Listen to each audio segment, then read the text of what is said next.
O tema de hoje é sobre o Fundeb. Quem está com a gente aqui é o professor Fábio Araújo. E eu queria perguntar para ele como é que é composto esse bolo de dinheiro aí, tanto do Fundeb quanto do salário da educação, enfim, os recursos da educação. Como é que é composto esse dinheiro? Rose, esse dinheiro é composto pelas receitas dos impostos, né? Porém, esses 25%, nós temos outras fontes orçamentárias, que é o salário educação, que em 2013 somou mais de 19 milhões de reais no ano. Nós temos os impostos municipais, 25% deles, tá? IPTU, ISS e o ITBI, tá? Que somaram mais acho que o valor somado foi mais de 150 e poucos milhões, tá? No total. Me perdoe se eu errar o número, porque... Bom, e nós temos os recursos oriundos do FNDE, né? Específicos do para programas, né? Para projetos e programas que o município adere, né? No FNDE, que são os programas de alimentação escolar, transporte escolar, né? O de alimentação escolar, o município captou 330 milhões, né? E só captou 330 milhões porque ficou devendo prestação de contas de 2008 e 2009 e o FNDE não mandou o restante do dinheiro.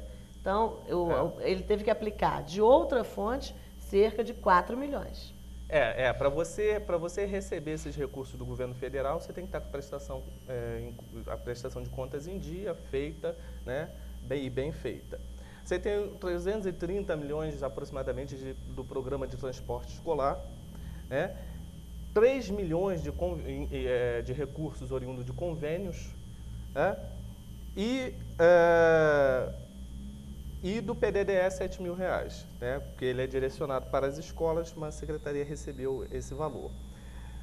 Todos esses recursos, eles podem ser aplicados financeiramente e aí geram um recurso adicional, um superávit, né?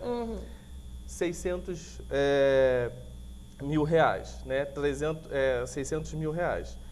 Só de Fundeb, para você ter ideia né, do valor global dos 200 milhões que eu falei, só de Fundeb foram mais de 130 milhões ano passado. Então, do dinheiro que vem, a grande massa é específica para manutenção e desenvolvimento da educação básica. Isso, tá? Esses eles são aplicados em educação, de uma maneira geral, e especificamente os 25% em MDE, Manutenção e Desenvolvimento do Ensino. Agora, exatamente em que ele pode ser aplicado? Que eu acho que é a dúvida que a maioria das pessoas tem. Onde que esse dinheiro do Fundeb pode ser aplicado? Aí cabe a gente esclarecer um pouquinho o que é o Fundeb, tá? O Fundeb é o Fundo de Manutenção e Desenvolvimento da Educação Básica, ou seja, ele é um fundo, né, estadual, existem 27 fundos no Brasil, e ele é um fundo estadual. Ele é composto por 20%, desses 25% de impostos são enviados ao FNDE. E aí tem uma lógica de redistribuição. Esse dinheiro vai para o FNDE, e o FNDE, o Fundo Nacional de Desenvolvimento da Educação, ele redistribui esse dinheiro para os estados e municípios, a partir do cálculo do custo aluno e do número de alunos matriculados oficialmente na rede, que é feito através do Educacenso, feito anualmente.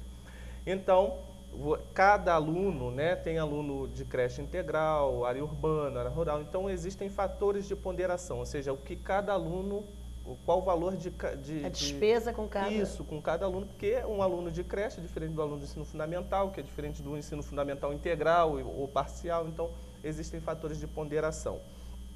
O nosso município, para vocês terem ideia, ele enviou para o FNDE, ou seja, 20% dos impostos, né, das cotas parte dos impostos, mais de 42 milhões. E recebeu, através desse cálculo de número de alunos e do custo aluno, recebeu 97 milhões. Né? Ou seja, teve um lucro, né, quase o dobro daquilo que mandou, ele recebeu, né, como lucro. Então, quer dizer, você tem bastante dinheiro a mais na Quando a educação prefeitura municipal. diz que não tem dinheiro para investir na educação, é no mínimo temerário. Só de né? aplicação financeira do recurso do Fundeb foram R$ 800 mil ano passado. Tá? Ou seja, então você soma o 97 com os 800 mil, né? Vai dar um cálculo aí, você tem... A máxima que a gente tem usado sempre em toda conversa, em toda negociação é essa. Dinheiro para a educação tem. Falta vontade de aplicar direitinho, né? Falta questão de organização e planejamento, né?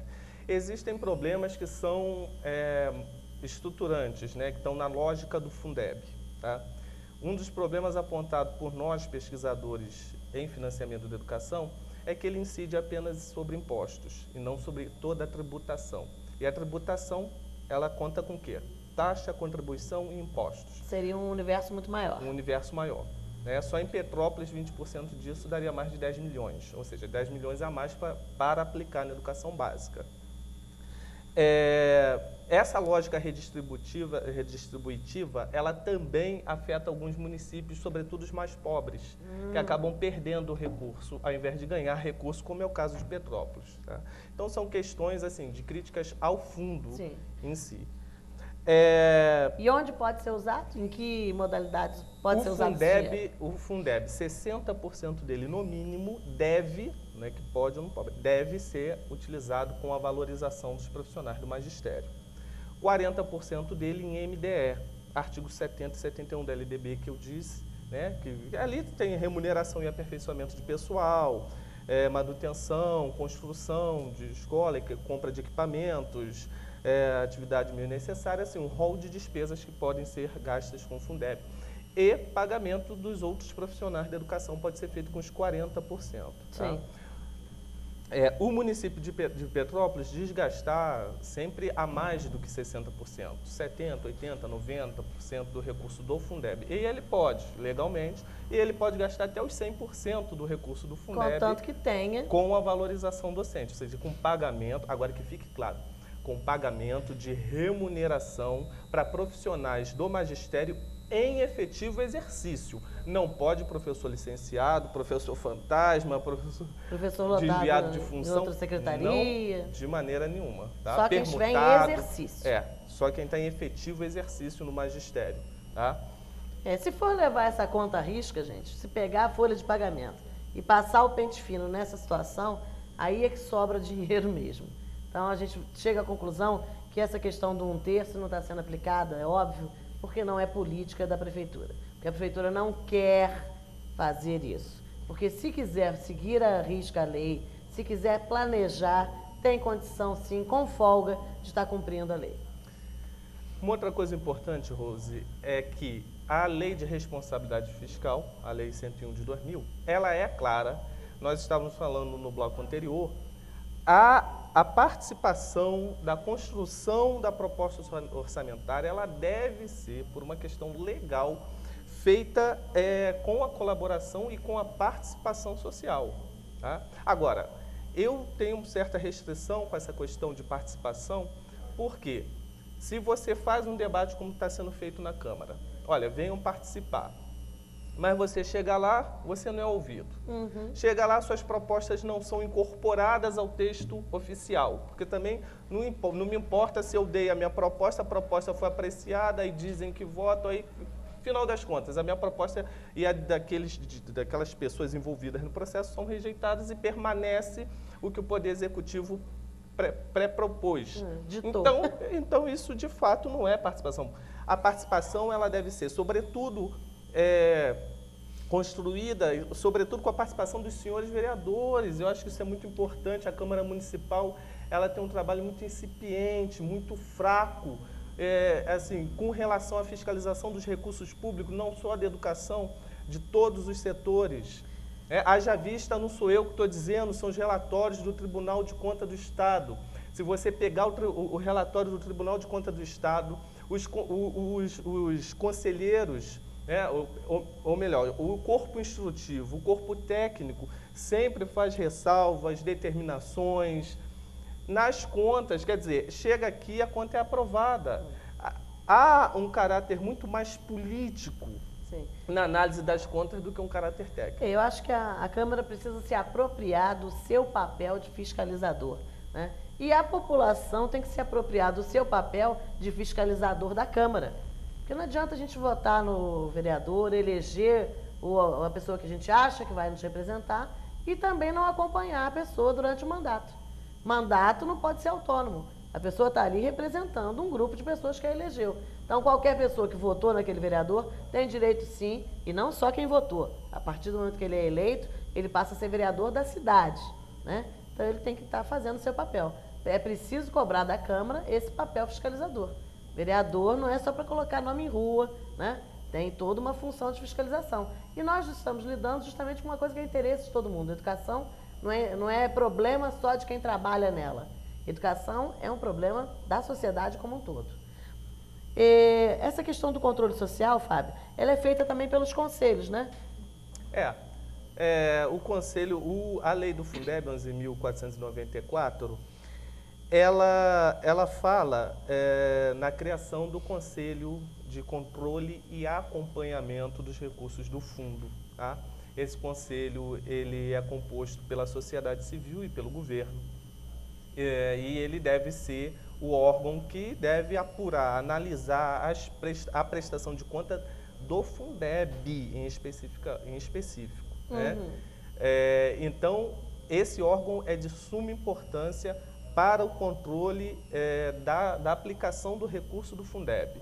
Agora, Rose, o que acontece, que eu estava comentando com você, é a questão da formação dessa sociedade para poder fiscalizar. Porque não adianta me pôr uma responsabilidade de fiscalizador se eu não recebi uma formação. Olha, eu estudo financiamento há mais de 10 anos. Agora, para mim, às vezes, conseguir dados sobre financiamento e ler esses dados contábeis, financeiros, é complicado. Imagina para o pai do aluno. E o papel aceita qualquer coisa, né? A gente coloca os números aqui. Dependendo da forma que eu expuser os números, a pessoa vai entender ou não. Se a pessoa já tem esse preparo, já foi treinada para lidar com esses números, é claro que ela vai ter mais propriedade na análise. O conselho do Fundeb, gente, ele tem cadeira lá para representantes de pais, para representantes de alunos, para representante sindical, sociedade civil em geral, associação de moradores. Então, tem que estar de olho nisso. Vai ter conferência municipal de educação logo no início do ano. Vão ser eleitos novos conselheiros, tanto no Comed, como no Fundeb, quanto no CAI. É preciso que a sociedade tome o seu espaço. Senão não adianta reclamar. A gente reclama que o governo não faz, mas se a gente não estiver lá nos conselhos para fazer essa fiscalização, se a gente não estiver interferindo na Câmara para cumprir o seu papel, depois não adianta reclamar. A gente daqui a pouco também vai estar falando sobre educação infantil. E no próximo bloco, a gente vai fazer uma pausa agora. O Fábio volta com a gente para falar sobre o Fundeb e o uso na educação infantil.